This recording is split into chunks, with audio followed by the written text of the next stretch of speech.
La pregunta que hoy, obviamente, subyace a este escenario es ¿cuánto de esto es imprevisión? ¿Cuánto de esto es meteorología? ¿Cuánto de esto ocurre más allá de las decisiones que haya tomado el gobierno? Bueno, preguntas que podemos trasladarle a Rubén Ruiz, él es secretario gremial de la CTA Autónoma y es secretario general de APJ-Gas, que es la Asociación del Personal Jerárquico de la Industria del Gas Natural y Derivados. Rubén, gracias por atendernos en este mediodía. ¿Cómo estás?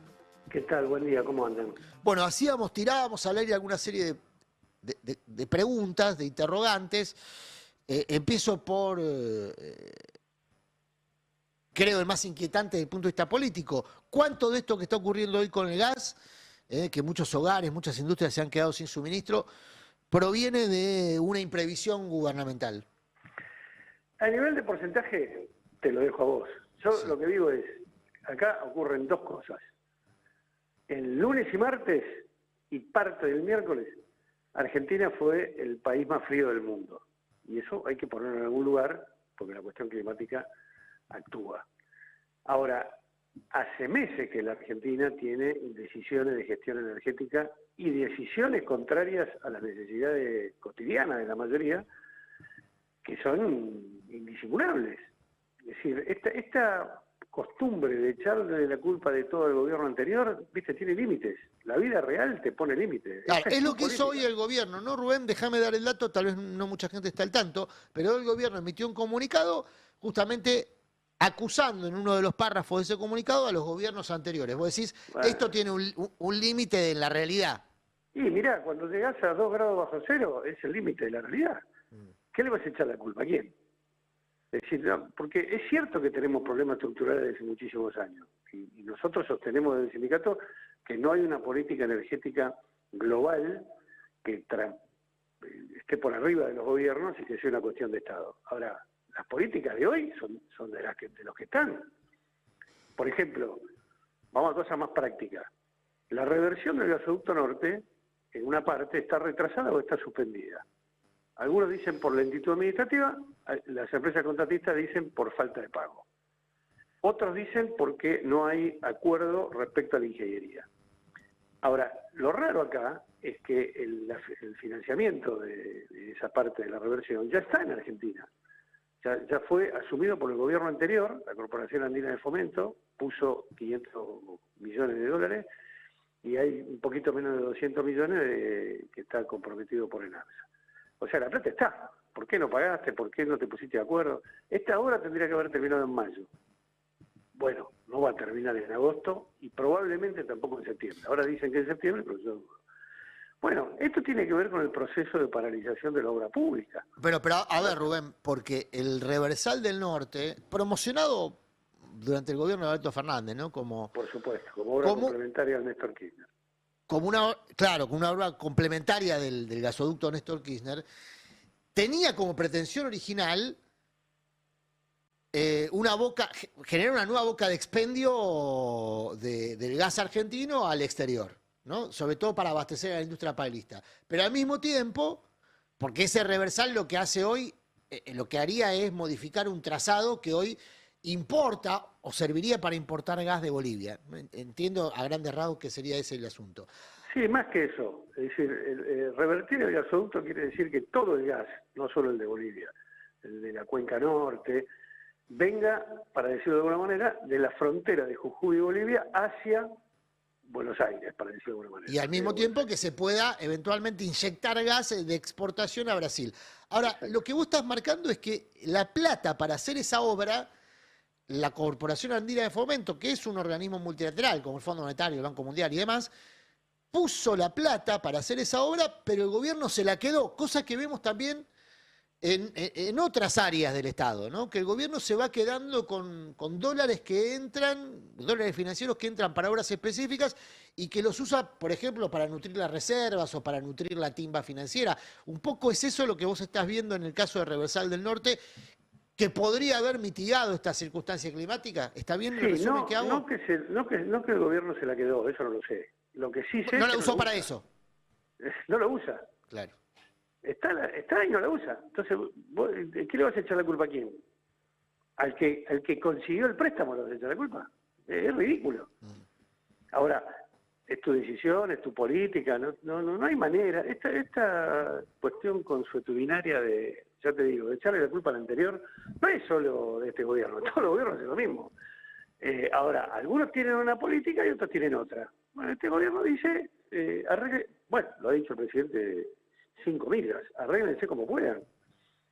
La gente se va a arreglar, no se hagan problema que la gente se va a arreglar. Pero la energía no es un problema de la gente, eso es mentira. Es un problema de planificación. Y además tampoco es solo un problema del lunes pasado para acá. Te voy a dar 2 datos. Hace algunos meses terminó el contrato de importación de gas de Bolivia, porque teóricamente la reversión del gasoducto norte nos iba a dar paño para cubrir las 5 provincias del norte y exportar gas a Brasil. Bueno, hace unas semanas se volvió a contratar gas de Bolivia, hoy está entrando entre 4 millones y 4 millones y medio de millones de metros cúbicos por día desde Bolivia, y se hizo otro contrato nuevo con Chile para que nos importe entre 1 y 2 millones de metros cúbicos por día durante un tiempo, durante el invierno, digamos. O sea que, digo, todo lo que vos criticaste de los anteriores lo seguís haciendo. Mal y tarde, ¿no? Y uno imagina mal, tarde y caro. Y además, bueno, caro es tan caro como antes, porque el gas de Bolivia está entre 8 y 10 dólares cada 27 metros cúbicos, y el gas de los barcos, que es algo que se mantiene, no se fue nunca, está en 16, 15, 20, depende del momento del año en que lo contratás. Pero no hay un diferencial de precios si lo contratás más temprano, digamos, si anticipás. Bueno, más o menos, porque al gobierno anterior le pasó que lo contrató muy temprano y después bajó el precio. Y después bajó, es cierto. Claro. Tenés o sea, razón. eso es aleatorio, ¿no? Okay. Tampoco es que siempre tenés la culpa, pero hay un problema que yo creo que nosotros tenemos que resolver. Porque un colega tuyo me decía, bueno, pero los barcos de GNL se los contratan de un día para el otro. Digo, no, los barcos de GNL son una cantidad de barcos importantes en el mundo que están contratados por varios países. No están esperando que la Argentina le diga, che, necesito gas, vení. Claro. No pasa así. Vos tenés que contratar 4 o 5 meses antes. Y ahí tenés que tener el suficiente expertise para saber si necesitas 10, 20 o 30 barcos. Bueno, destruiste Camesa, estás destruyendo Enarsa. Bueno, entonces tampoco te podés quejar después que no sabés cómo viene la mano en el planeta. Bueno, ahí hay un punto, Rubén, estamos hablando con Rubén Ruiz, secretario general de la Asociación de Personal Jerárquico de la Industria del Gas, por un tema de coyuntura noticiosa, que es la falta de provisión de gas en muchos hogares, en muchas industrias, pero que tiene un contexto. Yo leo algunos números del sistema. Veo, por ejemplo, que las empresas que operan con gas fracking en Vaca Muerta tuvieron beneficios brutos del 133%, producto de la disposición de precios, ¿no? Es decir, que la producción de gas en Argentina está bien, en buen volumen y en buena remuneración, pero que al mismo tiempo se toman decisiones de Estado que encarecen el acceso al gas. Leo también que el gas hoy en Argentina está más caro que en mercados como Estados Unidos, Canadá, Irán o Emiratos Árabes, que son productores de gas, ¿no? ¿Por qué se produce esta circunstancia? ¿Por qué hoy, por ejemplo, otra noticia asociada es que se desregula el mercado del gas envasado? O sea, para las personas que no tienen acceso a la red de gas natural, va a pagar más caro el gas envasado, que son los sectores en general más empobrecidos de la población, al mismo tiempo. Y en paralelo tenemos una crisis de abastecimiento. ¿Por qué cuando todo este tiempo escuchamos que el problema era de precio, que las empresas no tenían buen precio, que no tenían buen mercado, que no había estímulo por lado de los precios para producir? ¿Por qué cuando hay precio, cuando hay estímulo, cuando se exporta, cuando ganan mucho, hay un problema de abastecimiento? Bueno, por diferentes razones. Primero porque nunca hay precio para las empresas. Cuando le da 100 quieren 110, cuando le dan 110 quieren 120, eso es así en cualquier lugar del mundo, acá también. Segundo, no hay gasoductos suficientes. Vos podés producir todo lo que vos quieras en Vaca Muerta o en otro lugar, en la cuenca austral o offshore, pero si no tenés caño donde meterlo, no lo vas a poder usar. Entonces, Esta fue una discusión muy larga del gobierno anterior, cuando, yo no sé si ustedes recuerdan, el impuesto a la riqueza, que se usó para el primer tramo del Néstor Kirchner. Hubo mucha discusión, pero el gasoducto está. Hoy tenés 11 millones de metros cúbicos más en el sistema. Pueden ser 22, pueden ser 30 y pico, depende la cantidad de obras complementarias que vos hagas. Pero ninguna obra complementaria la quieren hacer. Entonces, el principal problema que tenés acá no es solo el precio, porque imagínate, ¿no? En las boletas de este mes de gas, a cada usuario le va a llegar un 6% más de aumento por el precio del gas que le dieron a las petroleras, un 4% más para futuras obras y a partir de este mes aumentos mensuales para las distribuidoras y transportistas. Eso lo hicieron rápido, ¿eh? No importa si lo otro tardaron, en eso lo hicieron rápido. Ahora, eso nunca es suficiente, ¿eh? Porque esto es, yo voy a utilizar un término antiguo, pero que es preciso, esto es capitalismo. Cuando vos les das a los que tienen, una vez que la agarraron, quieren más y quieren más y quieren más. Pero si vos no tenés ningún mecanismo de control práctico para que eso no ocurra, llamalo Estado o llamalo como vos quieras, te van a comer siempre. Entonces, se pasaron los últimos meses diciendo que íbamos a ser una gran potencia exportadora de gas. Todos lo dijeron. Ahora, la temperatura baja a 2 grados bajo cero y no tenemos gas para los 46 millones de argentinos. Entonces, estamos invirtiendo las cosas, porque no resolvemos lo más chico y queremos comernos el planeta, y no nos va a salir. Pero no porque sea mi ley solamente, sino porque eso no existe en ningún lugar del mundo. Como no existe en tu vida, en la vida cotidiana de todos los seres humanos. Entonces, me parece que se están invirtiendo las cosas. Probablemente haya poca experiencia en cómo gestionar esto, porque esto puede pasar, no es un invierno común. Ahora, yo quiero recordar que el año pasado, a finales de mayo, también hubo corte de gas. Y fue por otro problema. No sé si recuerdan que no le querían pagar el barco a los brasileros de Petrobras, y el barco se iba a ir, y nos íbamos a quedar sin 18 millones de metros cúbicos por día para meter en el gasoducto de transportadores de gas del norte. Decir que Lula es un presidente razonable y no mandó el barco de vuelta. Le dijo, muchachos, tienen 24 horas para pagar, paguen y lo dejamos. Pero esto ocurrió el año pasado. Ahora te ocurre porque tenés un frío enorme en un momento del año en que vos podías predecir que iba a pasar.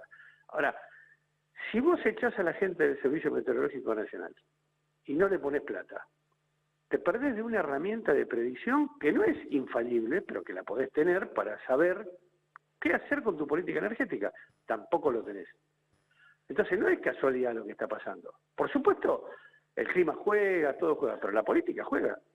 Entonces, yo diría pensar un poquito más en sentido colectivo, de sociedad, ni siquiera de pertenencia política, de sociedad. Che, esta política que están llevando adelante, ¿nos conviene o no nos conviene? Porque, ojo, que según dice precisamente el Servicio Meteorológico Nacional, ahora vamos a tener 2 o 3 días de que suba la temperatura y la semana que viene va a bajar de nuevo. Entonces, ya sabés lo que va a pasar. ¿Qué vas a hacer con eso? Como gobierno, como Secretaría de Energía, ¿qué le vas a decir a las empresas privadas? Hagan lo que quieran porque el mercado es así. No va a funcionar. Probablemente con una gestión estatal deficitaria te pasaban otras cosas, pero no estas. Y si te pasaban, había alguna medida como para poder arreglarlo un poquito más rápido. Esto es un mecanismo muy lento de resolución de los problemas. Yo te voy a dar otro dato. Bueno, hoy aparentemente también hubo un incendio en una planta de TGS, y además, entre el sábado y el lunes, hubo una merma en la inyección de shale gas en el gasoducto de TGS, que hizo que el line pack, que es la cantidad de gas que hay adentro del gasoducto para que se mantenga la presión y para que pueda fluir el gas, bajó. Entonces eso se notó martes, miércoles y hoy un poquito. Pero esas cosas pueden pasar. Alguna vez te puede pasar. Lo que no te puede pasar es todo junto. Si te pasa todo junto, estás en un problema. Y hoy está pasando todo junto. Rubén, te agradecemos esta comunicación, siempre interesante escuchar a los que saben, y es tu caso en este rubro. Gracias, Rubén, un abrazo grande. Gracias a ustedes por esta oportunidad. Rubén Ruiz, secretario gremial de la CTA Autónoma y es secretario general de la Asociación de Personal Jerárquico de la Industria del Gas y Derivados.